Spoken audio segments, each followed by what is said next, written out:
Well, in his last 12 NHL games, Toronto Maple Leafs captain Auston Matthews has scored just one goal, and he has taken 45 shots. Listen, let's be clear. Not a terrible season. 26 goals, 25 assists in 55 games. The Leaf captain signed through the 2027-2028 campaign. That music means it is time for me to get out of my chair, walk over to the other side of the expansive, futuristic Studio 9 here at the TSN campus and talk to one of my favorites, NHL analyst, former NHL goaltender, Martin Biron. Marty, how are you? I'm doing good. I feel like I'm in the club. Back on Grand Alley in Quebec City. That's right. That's right. Exactly. You were always rocking the dance floor, I bet. The Dagobert. That was the place to be back in the days. Dagobert. Okay, Auston Matthews, I mentioned 1 goal in 12 games. He's gone 8 games without a goal. That's the longest drought of his season. This team obviously is struggling. The weekend was bizarre with the, were the fans booing him? Were they not booing him? Were they cheering him? It's not been a great year all around. I mentioned he signed through 27-28.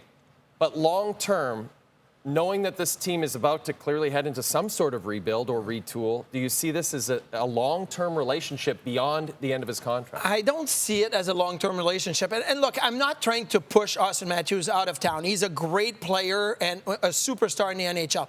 But when I look at, he has 2 years left on his contract, and the Leafs don't have really anything going on. They only had 2 first-round picks in the last 4 years. One is on the team right now in Easton Cowan. They don't have a first-rounder this year. They don't have a first-rounder in 2 years from now. Like, what do you have really to build, right? And if you can put a package together at some point, maybe in the summertime, maybe next year for Auston Matthews, maybe you accelerate that rebuild. And I think Matthews, right now, when you look at him play, he still has the shot, and I think he can still score 50 in a season.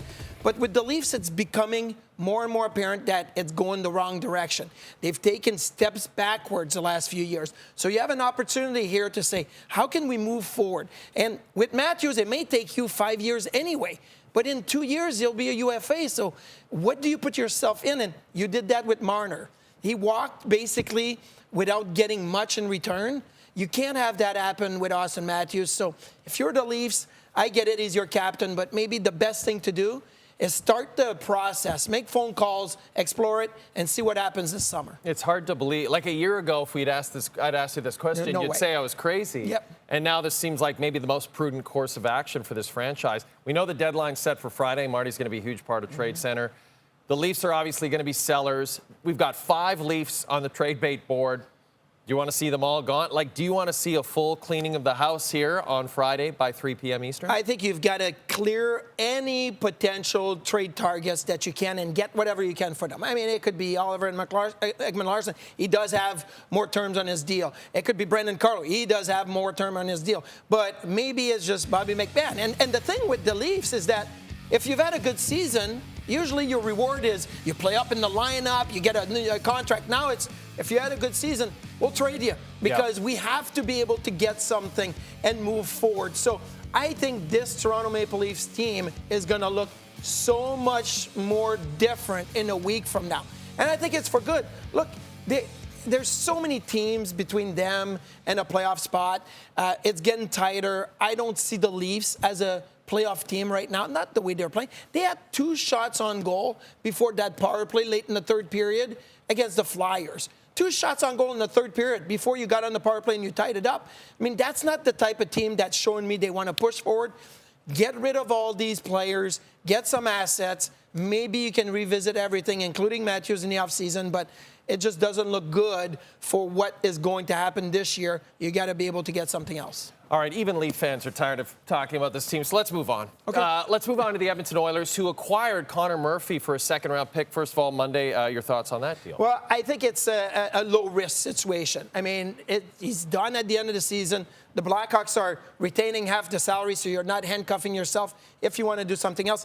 And you're focusing on the back end. Maybe, that's the gap between McDavid and the crease. Like, try to make the defense better. And I think it's a low-risk type of move and one that maybe will start the dominoes with other moves for the Edmonton Oilers. Well, speaking of that, Stan Bowman alluded to the fact on Monday when he spoke to the media that probably not going to make another move for the goaltending.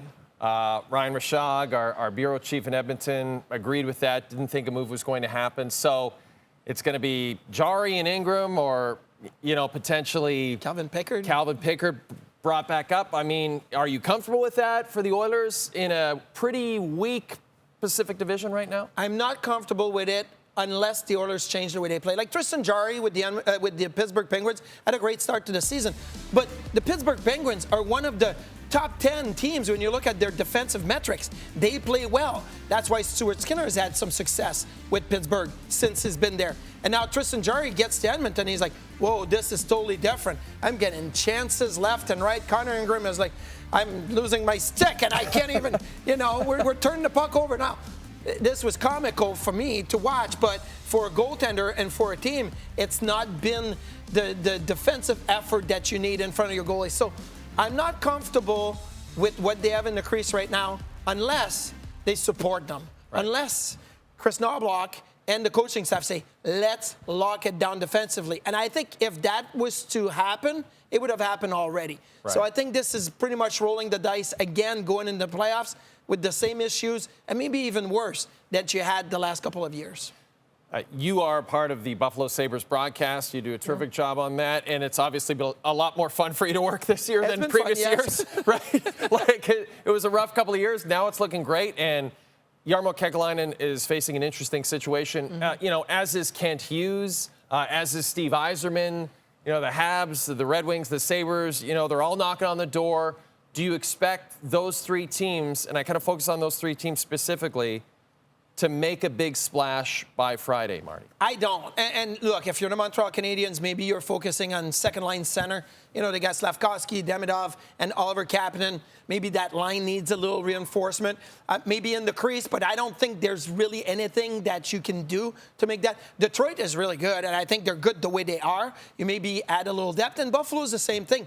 Buffalo, they have Alex Tuch, who's a UFA at the end of the year. If you keep him, that's your own rental. That's like kind of having a guy for the rest of the year. They're going to get Connor Timmins back on the blue line at some point. He had a broken leg. It's taken a little longer, but I think he'll be back. So you're adding depth on defense, and you have three goalies already. You're not needing a goaltender. So I think that they're good. If they do something, I think it's going to add a little depth. And just in case if you have injuries moving forward. But I don't think any of those teams are going to really shake up what they have. They like what they have. They're in good position. And the East is wide open. You got Tampa that's running away with it, but now they come down to earth a little bit. Yep. Carolina is beatable. So I think you kind of roll the dice with what you got. We're going to show you our trade center coming up this Friday.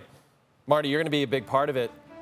You mentioned Alex Tuch, though. Do you think the Sabres will get him signed? Maybe not by Friday, but do you think they'll get him signed and he'll be with that team by next season? I think with making the playoffs, it's going to help for Alex Tuch to stay in Buffalo, yes. He is a Western New York guy, just like Marty Biron.